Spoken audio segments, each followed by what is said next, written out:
உலக ஒருமைப்பாட்டு உறவினரே அனைவருக்கும் வணக்கம். தாய்மொழி கலைமன்றத்தின் ஊடாக புயலோசை வலையொலியில் ஒவ்வொரு மாதமும் ஒவ்வொரு நற்சிந்தனையை யாம் வழங்கி வருகின்றோம். அந்த வகையிலே 76வது மாத நற்சிந்தனையாக நடு நிலைமை என்ற தலைப்பில் சில சிந்தனை கருத்துக்களை உங்களோடு பகிர்ந்து கொள்ள போகின்றேன்.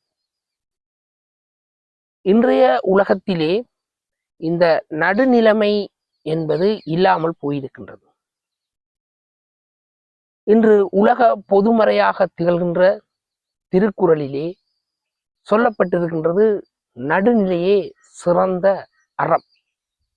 ஒரு மனிதன் தன்னுடைய வாழ்க்கையிலே செம்மையான வாழ்க்கை முறை வாழ்ந்து தான் இந்த உலகத்தில் பிறந்ததனுடைய அர்த்தத்தை அடைய வேண்டும் என்றால் நடுநிலைமையாக இருத்தலே அறம் என்று வலியுறுத்துகின்றார். அந்த நடுநிலைமையாக இருக்கின்ற அந்த அறத்தின் பாலே நட்பு வர்க்கம் பாராமல் நாங்கள் நீதியை வழங்க முடியும், நீதியின்படி செயற்பட முடியும்.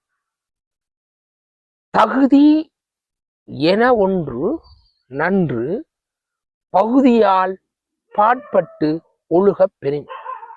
பாருங்கள், இந்த குறளிற்குள் ஆழ்ந்து பாருங்கள்.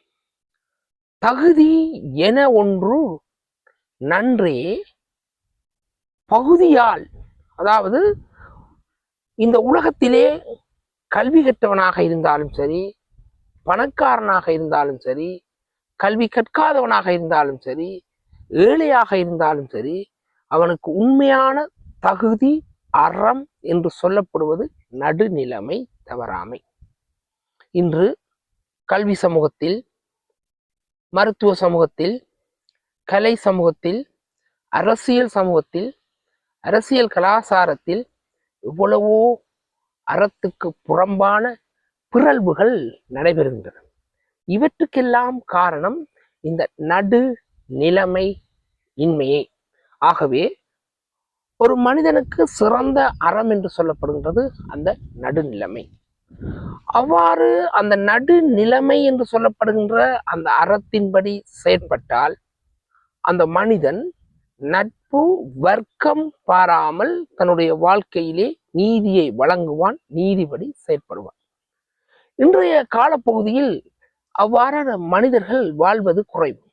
ஆனால் இந்த உலகத்திலேயே பிறந்த மனிதர்கள் அனைவரும் கட்டாயமாக இந்த பொய்யாமொழி புலவருடைய குறளை தற்கால வாழ்வியலோடு பொருத்தி அதை இணைத்து வாசிக்க வேண்டும். வாசிப்பதின் ஊடாக எமக்குள்ளே ஒரு ஒரு ஆத்ம திருப்தி ஏற்படும். இந்த ஆத்ம திருப்தி என்பது இலகுவானதல்ல. இன்று மனிதன் தன்னுடைய வாழ்நாளிலே பல்வேறு சிக்கல்களுக்கு உள்ளாவதற்குரிய காரணம் உளவியல் ரீதியான பலவீனம். உளவியல் ரீதியாக பலவீனம் அடைகின்றான். நாம் ஒரு சிக்கல், ஒரு பிரச்சினை வருகின்ற போது அதை எதிர்கொள்ள முடியாமல் நாம் சிந்தித்துக் கொண்டே இருக்கின்றோம். ஒன்று சிந்தித்து பாருங்கள், நாம் இறந்து விட்டால் இந்த சூரியன் உதிக்காமல் நின்று விடுமா? இந்த நிலவு வளர்பிறை தேய்பிறை என்றது இல்லாமல் போய்விடுமா? இரவு பகல் என்ற பொழுது இல்லாமல் போய்விடுமா? இயற்கையாக எல்லாமே நடைபெறும். ஆகவே மனிதர்களாகிய நாங்கள் எங்களுடைய வாழ்க்கை முறையை இயற்கையாக நகர்த்தி கொண்டு போக வேண்டும்.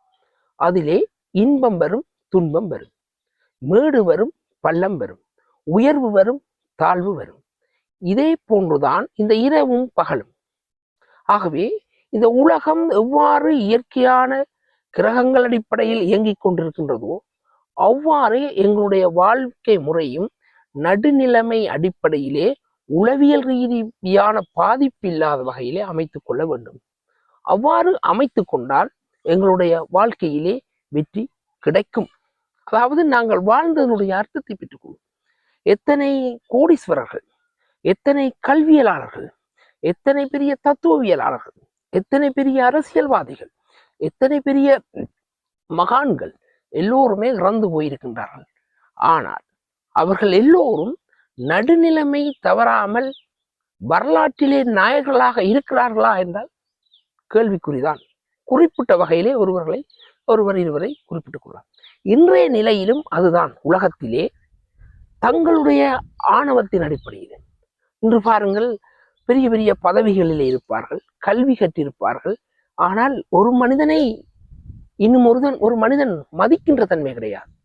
இருக்கின்ற இடத்திலிருந்து எழுந்து அவருடன் கதைக்கின்ற தன்மை கிடையாது. ஆனால் இதே நேரத்தில் அவருடைய பதவி காலம், அவருடைய அந்த கல்வி காலம், அவருடைய அந்த இறுதி காலம் வருகின்ற வேளையிலே, அந்திம காலம் வருகின்ற வேளையிலே அமைதியை தேடி ஓடுகின்றோம். ஆகவே மனிதர்களே, நாம் இந்த உலகத்திலே நடுநிலைமை தவறாமல் தகுதி என ஒன்று நன்றே பகுதியால் பாட்பட்டு ஒழுக பெறின் என்ற பொய்யாமொழி புலவனுடைய குரலுக்கு ஏற்ற வகையிலே நாம் அனைவரும் நடுநிலைமை தவறாமல் எங்களுடைய ஆயுட்காலத்திலே, எங்களுடைய உடலிலே பலம் இருக்கின்ற காலத்திலே மற்றவர்களுக்கு உதவி செய்து வாழ்ந்து எங்களுடைய வாழ்க்கையில் வெற்றி பெறுவோம் என்று கூறி அன்புடன் விடைபெறுகின்றேன். புயல் நேசன். மீண்டும் ஒரு சிந்தனையில் உங்கள் முன் சந்திப்பேன். நன்றி.